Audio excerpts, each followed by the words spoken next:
12:27. Avanzamos con más entrevistas, como lo anunciamos.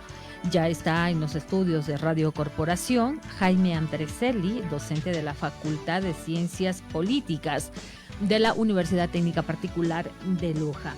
Jaime Andrés, muy buenas tardes, bienvenido a Radio Corporación. Muy buenas tardes, mucho gusto, muy amables, gracias por la invitación y el espacio. Precisamente, Jaime, van a dictar un congreso sobre el desarrollo de la jurisprudencia constitucional en el Ecuador.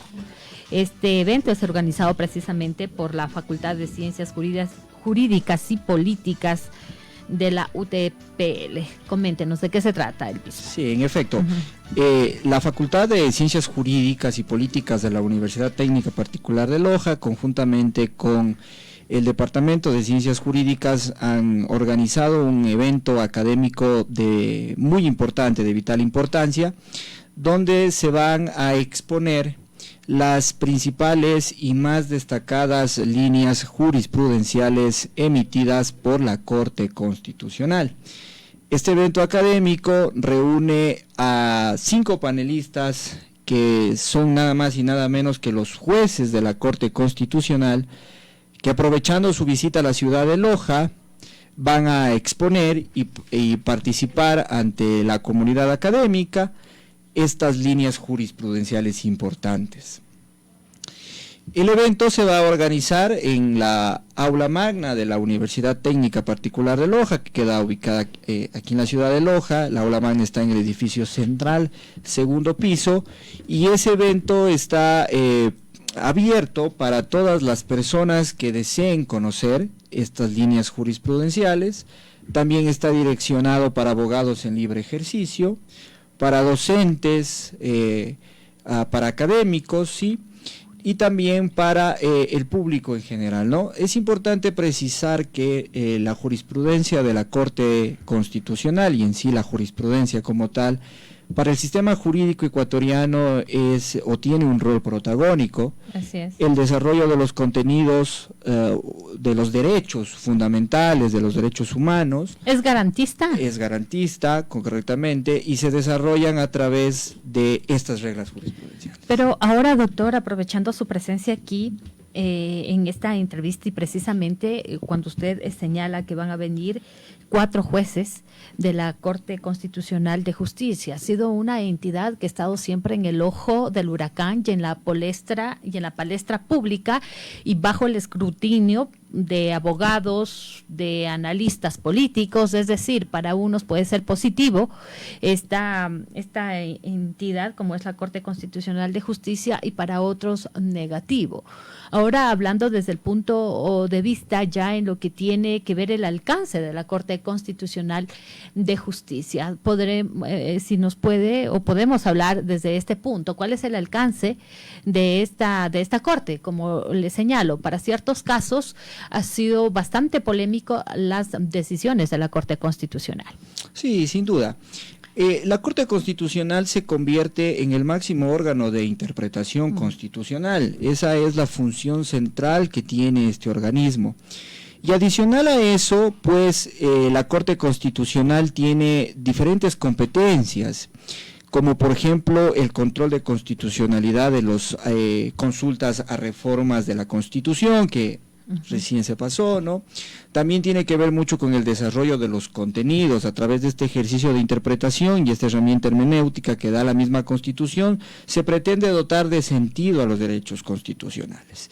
El escrutinio público es positivo en realidad, y a la final siempre las decisiones judiciales van a ser comentadas y pueden ser analizadas de una forma positiva y de una forma negativa. En realidad, siempre cuando se suele conversar y cuando se habla jurídicamente en el desarrollo de los casos, quien pierde un juicio no va a ser la parte que más feliz va a estar, ¿no? Y al contrario, podría inclusive revestirse de subjetividad los comentarios, inclusive porque también podría generar un tipo de control político.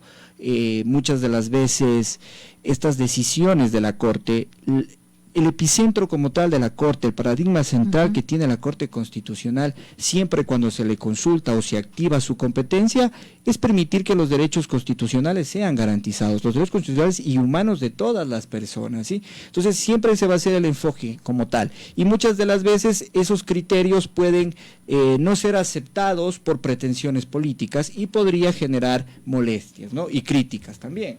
Sí, pero cuando yo le hablo del alcance, doctor, es, por ejemplo, en hechos cuando los docentes pedían la homologación salarial y en el Pleno de la Asamblea Nacional no se pudo resolver porque fue objetado, fue criticado y este proyecto fue a parar a la Corte Constitucional. Es decir, así como lo de los docentes, otros casos todos van a parar a la Corte Constitucional. Digo, por eso cuando yo le digo, bueno, en sí, ¿cuáles son las competencias? Es que todo tiene que ir a parar a la Corte Constitucional y tiene que decidir sí o no. Es como que el último filtro.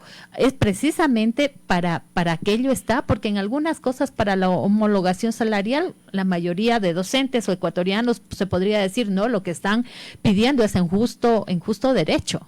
Sí, correcto. A ver, son varias las competencias que tiene la Corte Constitucional. En el caso concreto, sí, hay dos formas de poder llegar a la Corte Constitucional a través de atacar un cuestionamiento legal, es decir, una norma o una ley. Hay una objeción presidencial. Cuando la objeción presidencial encuentra vicios de constitucionalidad, debe ir a la Corte Constitucional para que ella sea la que tenga que resolver si existe o no una constitucionalidad.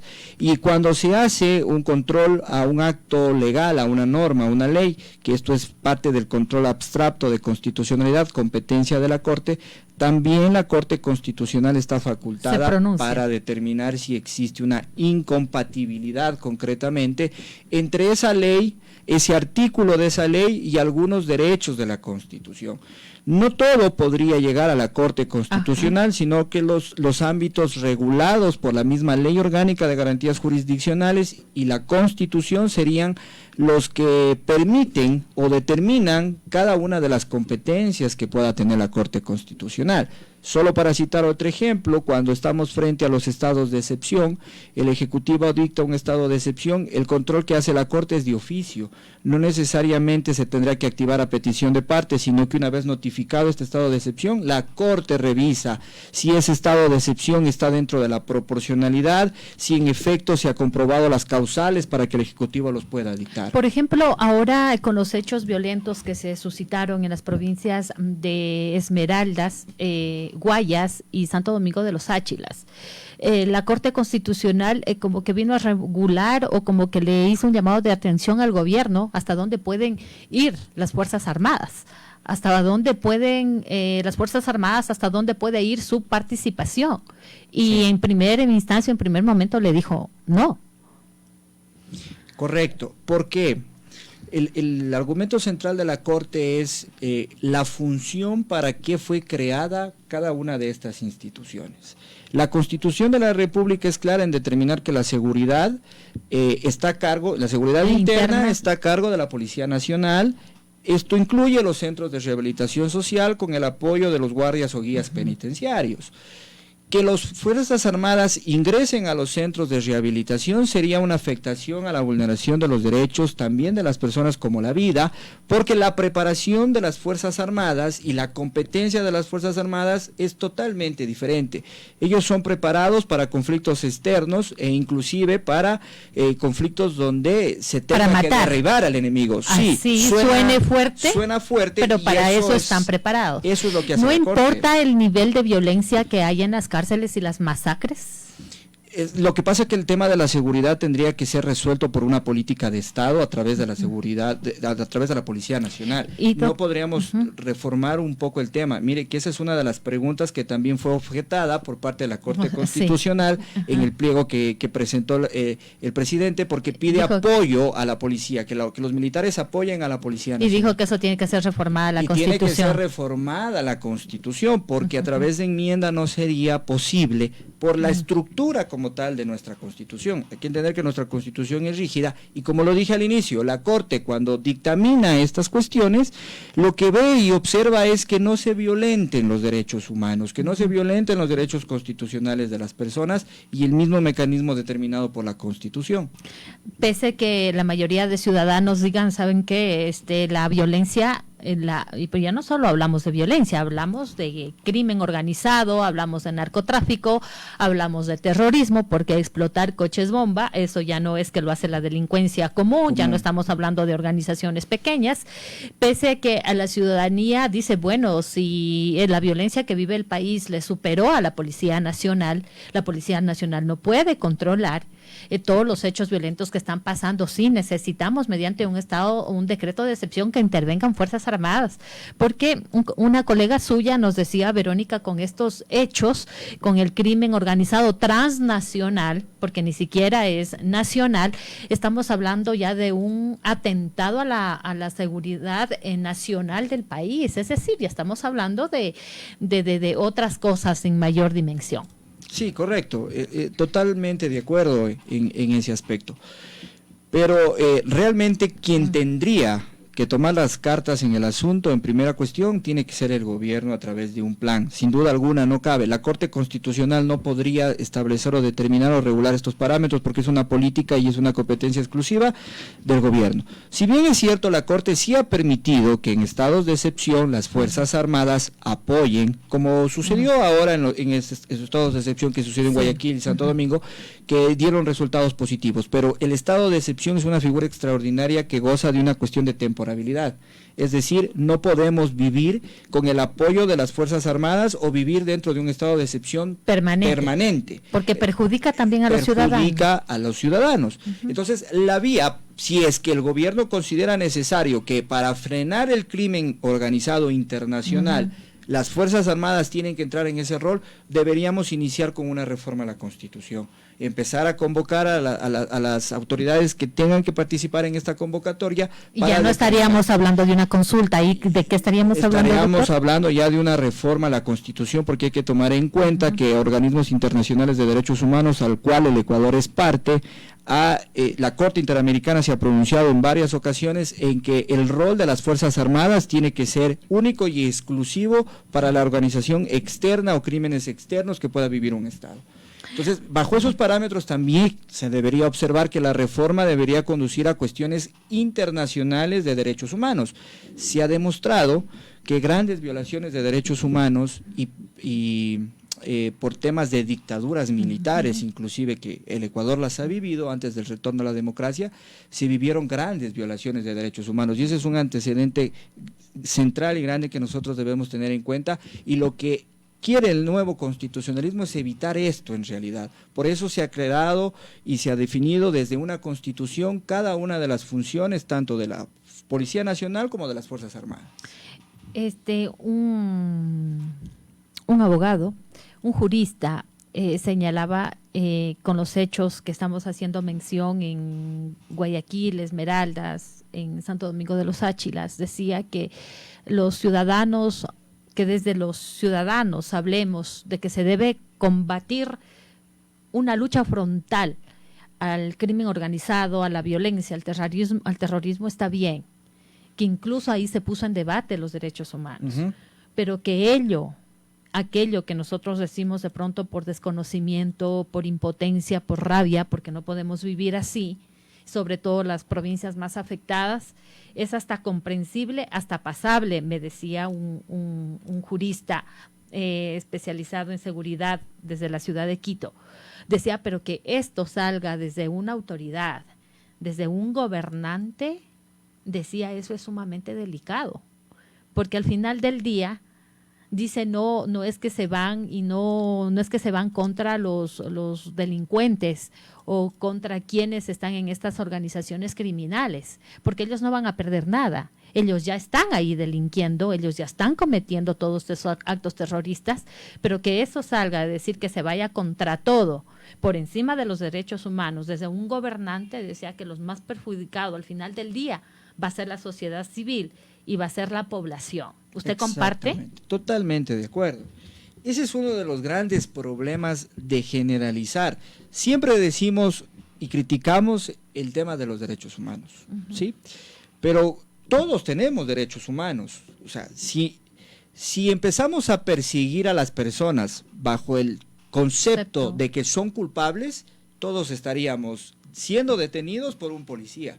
Y no tendríamos derecho a la defensa, que es un derecho humano. No tendríamos el derecho... Hasta el criminal más aberrante tiene que tener derechos humanos y garantizarse su derecho a la defensa. Entonces, si todos vamos por la calle con el rótulo de que somos culpables, a pretexto de frenar con la delincuencia, podríamos tener detenciones arbitrarias, podríamos encontrar desapariciones forzosas, podríamos volver a tener tratos crueles e inhumanos, porque a la final se detiene a una persona, se la golpea, se la amedrenta y se le violan derechos humanos, bajo la finalidad de poder detener a todas las personas. El crimen organizado, su nombre lo dice, ¿no? Está organizado como tal, ¿sí? Y está, una de las políticas de esto es, por ejemplo, mejorar el sistema judicial, ¿sí? Hacer reformas sustanciales al ordenamiento jurídico penal, a evitar la corrupción dentro de las Fuerzas Armadas, dentro de las fuerzas policiales, ¿no? Que eviten esta transparencia y que se garantice como tal la ejecución, porque a la final quienes son detenidos, quienes son procesados no son los grandes líderes, sino son las pequeñas personas que están ahí y a veces inocentes.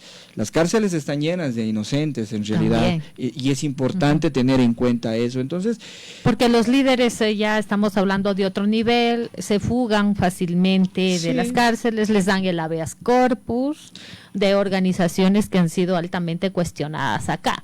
Entonces, como es decir, la justicia siempre se va a romper, suelen decir, por el lado más o quieren hacer justicia siempre por el más débil, por el menos fuerte. Exactamente, por el menos fuerte, porque hay poderes políticos, hay poderes económicos. Entonces, por eso decía yo, es importante también garantizar una independencia dentro de la función judicial, que los resultados y que las propuestas y las sentencias que salgan de los jueces sean lo más correctas y lo más parecido a la justicia como tal, ¿no? Para evitar frenar esto.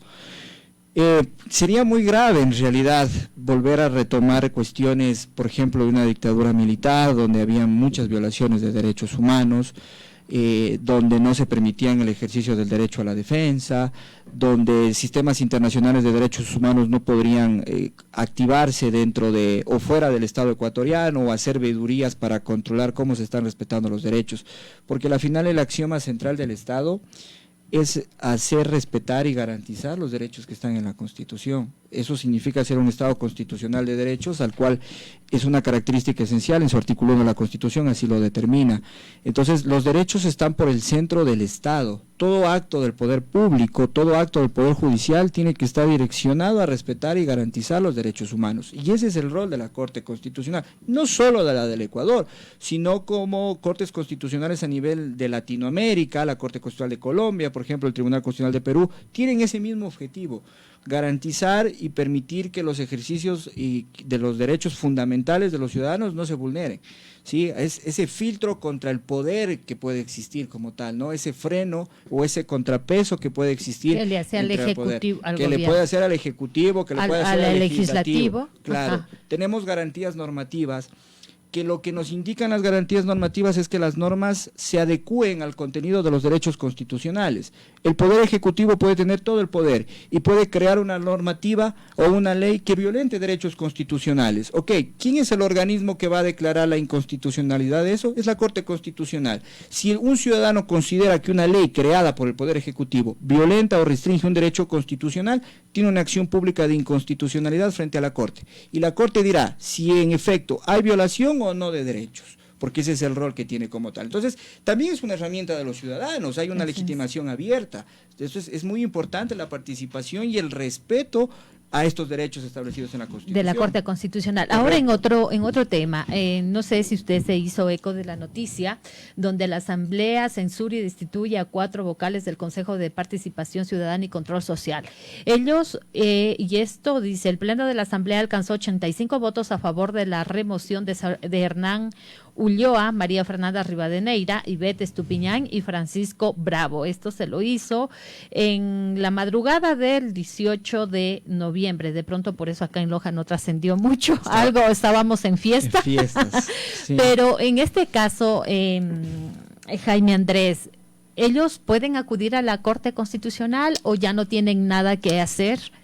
A ver. ¿O tuvieron que haber ido, tuvo que haber sido un caso de la Corte Constitucional o no? No, porque es una facultad que tiene el legislativo. Eso es algo diferente. Es algo diferente, es Ya. una facultad, es una competencia que tiene la Asamblea, sí, con su mayoría de destituir a los miembros del Consejo de Participación Ciudadana. Ahora, podría entenderse, ¿no?, que lo que ellos pueden continuar es una reclamación vía judicial.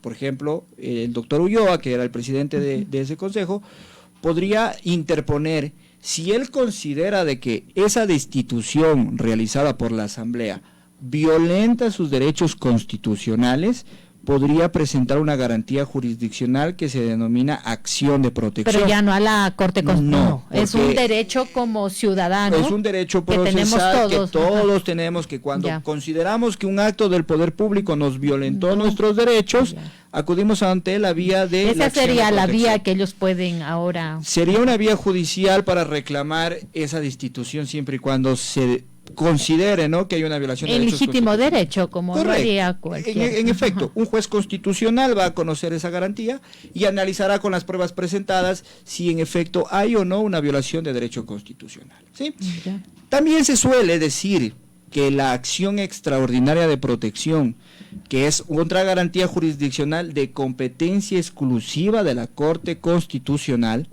podría llegarse a presentar siempre y cuando se agoten las dos instancias que tiene la acción de protección. El camino que podrían tener ellos es una apelación ante la decisión de acción de protección y luego, si en el proceso constitucional de acción de protección hay violaciones a los derechos, podrían llegar a la Corte Constitucional en acción extraordinaria de protección. Algo parecido a lo que ocurrió con el proceso de destitución del exalcalde Jorge Yunda de Quito, Ya. que presentaron acciones de protección y al final llegó a una extraordinaria de protección donde fue la Corte quien, como Corte de cierre, emitió una decisión final, ¿no? Esa también podría ser una vía que podrían ocupar o accionar los miembros del Consejo de Participación Ciudadana. Esto es facultativo. Cuando es facultativo se tiene que presentar a petición de parte a decisión de estas personas. De oficio la Corte Constitucional no No podría puede actuar. hacer, Correcto. no puede actuar. En efecto. En ningún caso. En ningún caso. O sea, en casos de estados de excepción lo hace de oficio. Ya. En los casos para dictaminar el proceso de reforma o enmienda a la Constitución, también de lo tiene oficio. que hacer, porque el presidente envía a la Corte Constitucional para que me diga cuál es la vía según lo que yo estoy pretendiendo. Si es una reforma parcial, si es una enmienda, o si fuera a reformar toda una Constitución, hablaríamos ya de una Asamblea Constituyente. Hay competencias exclusivas que se aplican a petición de parte, que están en la ley, y también otras que son de oficio, como los estados de excepción. Doctor, y ya para culminar, su lectura, estos órganos de control, como es la Corte Constitucional, del que estamos hablando ahora precisamente, de la Corte de Participación y Control Social, estas como entidades para garantizar la democracia en nuestro país son buenas, tienen sus leyes, está normado. Yo siempre he dicho que ninguna entidad que se crea en un país con su estructura, con su norma, con su ley, siempre para garantizar los derechos, la democracia, que es lo más importante que puede tener la libertad de un ser humano, no son malas. Siempre he manifestado que los malos son quienes dirigen, quienes están dentro, quienes las dirigen, quienes violan, quienes se saltan la ley. Ahora mismo el Consejo de Participación Ciudadana, estos 4 señores, no sé si todos, pero este señor Hernán Ulloa, envuelto en una trama de presunta corrupción que saltó a nivel nacional, acusaciones entre ellos, entre asambleístas, que se ha pactado con el uno, que se pactó con el otro, que le dio el cargo a la sobrina, a la prima. Bueno, en fin, la corrupción está por doquier en las instituciones de nuestro país. ¿Qué es lo que le quiero decir con esto? Que desaparezcan. Creo que no es la mejor forma para decir que se va a componer. Ahora un cambio que se los elige por parte de los ecuatorianos. Anteriormente lo hacía el Pleno de la Asamblea Nacional. ¿Qué es lo que pasa? ¿Cuál es su lectura? Usted es un joven abogado, vemos que ahora los profesionales tienen otra perspectiva de lo que tiene o tendría que pasar en nuestro país para darle un giro, un cambio.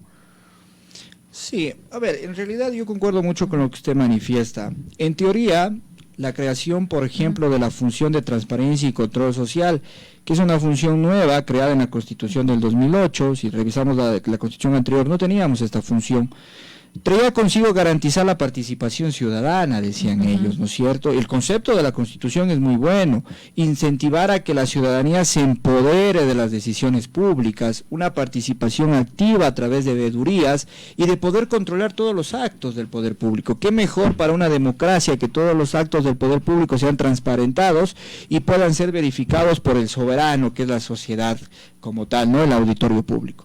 Yo creo que ahí nos desdibujamos un poco cuando entramos a manejar intereses políticos. Lamentablemente, cuando hay de por medio intereses políticos, la finalidad de esta función de transparencia, de control social, no genera la realidad que se puede esperar o que la ciudadanía quería esperar, porque a la final se iba a garantizar concursos de méritos y oposición a las organizaciones, o mejor dicho, a las personas que reunían con estos requisitos de meritocracia, ¿no?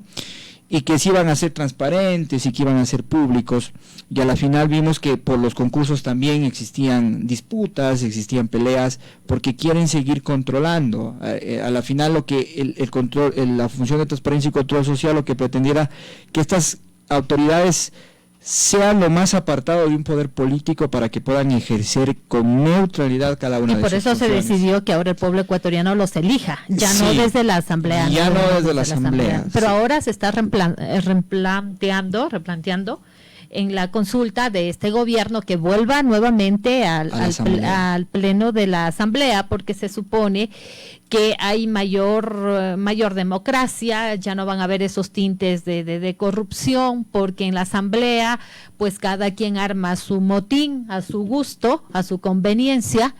Pero otra cosa también es que yo digo, no sé si hacemos una encuesta, un sondeo, y si le pregunta, ¿usted conoce los candidatos que van a participar? Porque ahora se los elige en estas elecciones. Ahora se los va a elegir. Se los va a elegir. ¿Cuántos candidatos son?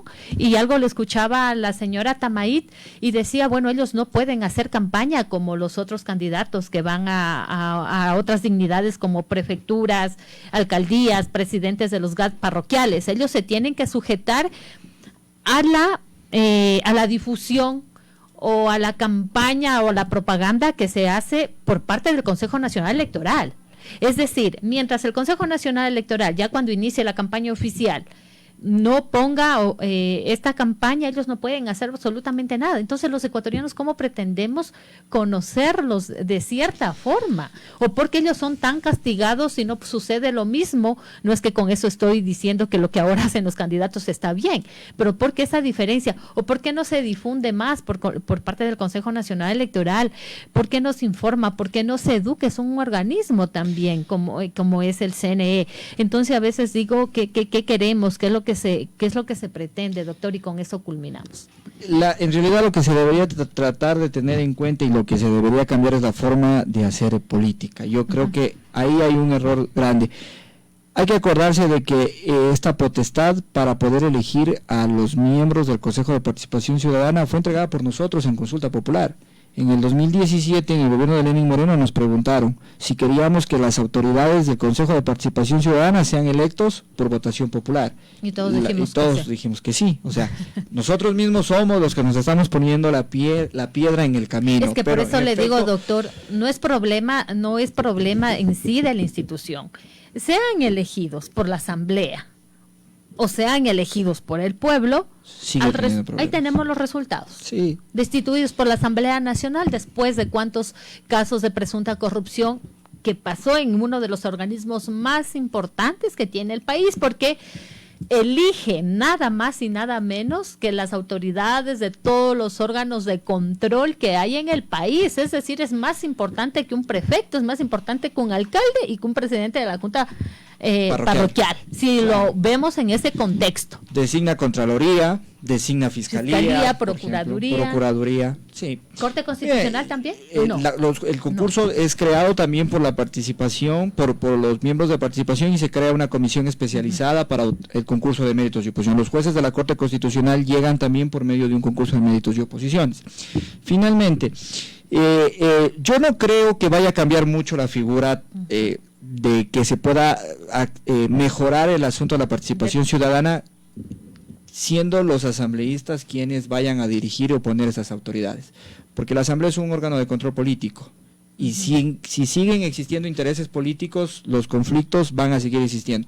La forma de cambiar la política en el Ecuador, yo creía que sería una primera solución para poder transparentar y poder obtener autoridades que se brinden a la ciudadanía, que den la seguridad a la ciudadanía y que inclusive no estén envueltos de actos de corrupción, porque al final los partidos políticos, los movimientos políticos quieren seguir generando el control en todas las instancias del poder administrativo, y eso lo van a hacer a través de, como usted dijo, de comisiones dentro de la asamblea. En la asamblea también se pueden reunir y decir, este va, este no va, ¿no? ¿Nos conviene políticamente o no? Porque al final ellos lo que hacen son cálculos políticos. Y el máximo organismo que representa la democracia, el Consejo Nacional Electoral, preguntemos y averigüemos en cuántos cómo está repartido a nivel provincial. ¿Cuántos consejeros son? 5, me parece. Sí, son 5. Son 5 del Consejo Nacional Electoral. Y ahí está repartido todo el país y las provincias a través de las organizaciones y movimientos. Entonces hay que hacer un cambio. Jaime, para finalizar, ¿nos repite el día? Claro que sí. El evento se va a realizar el día jueves 24 de noviembre a las 16:30 en la aula magna de la Universidad Técnica Particular de Loja. La invitación para todos los abogados, para todas las personas interesadas en el ejercicio de sus derechos, docentes universitarios, para que puedan asistir a este evento, en la cual participarán 5 jueces de la Corte Constitucional. También es importante precisar que más información la pueden encontrar en las páginas oficiales de la Universidad Técnica Particular de Loja, y que el evento también va a ser transmitido a través de Facebook Live por medio de la plataforma Zoom, para las personas que no puedan acudir de forma presencial al aula magna de la universidad. Como tal, es un evento híbrido. Bien, agradecemos a Jaime Andrés Celi, docente de la Facultad de Ciencias Políticas de la Universidad Técnica Particular de Loja. Va a estar muy importante, tomando en cuenta pues que vienen los jueces de la Corte Constitucional y donde estarán abordando precisamente estos temas que hemos analizado aquí brevemente con Jaime Andrés. Pausa comercial, amigos oyentes, retornamos ya para emplearles precisamente a la información de la destitución de los 4 vocales del Consejo de Participación Ciudadana y Control Social.